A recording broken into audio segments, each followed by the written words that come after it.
বিধি দ্বারা স্থাপিত ভারতের সংবিধানের প্রতি আমি অকৃত্রিম নিষ্ঠা ও আনুগত্য পোষণ করিব। আমি ভারতের সার্বভৌমত্ব ও অখণ্ডতা রক্ষা করিব।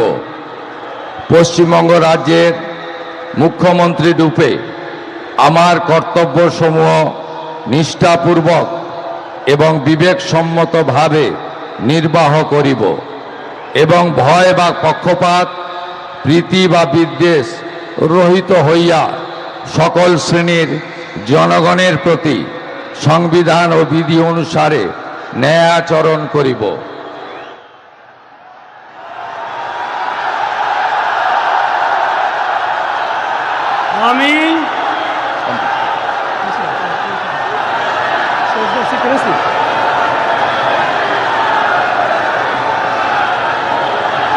আমি শুভেন্দু অধিকারী ঈশ্বরের নামে শপথ করিতেছি যে পশ্চিমবঙ্গ রাজ্যের মুখ্যমন্ত্রী রূপে যে কোনো বিষয় যাহা আমার বিবেচনার জন্য আনীত হইবে বা আমি জ্ঞাত হইব, তাহা মুখ্যমন্ত্রী রূপে আমার কর্তব্যসমূহের যথাযথ নির্বাহের জন্য যেরূপ আবশ্যক হইতে পারে তদ্গতিকে আমি প্রত্যক্ষ বা পরোক্ষভাবে কোনো ব্যক্তি বা ব্যক্তিগণের নিকট জ্ঞাপন করিব না বা প্রকাশ করিব না।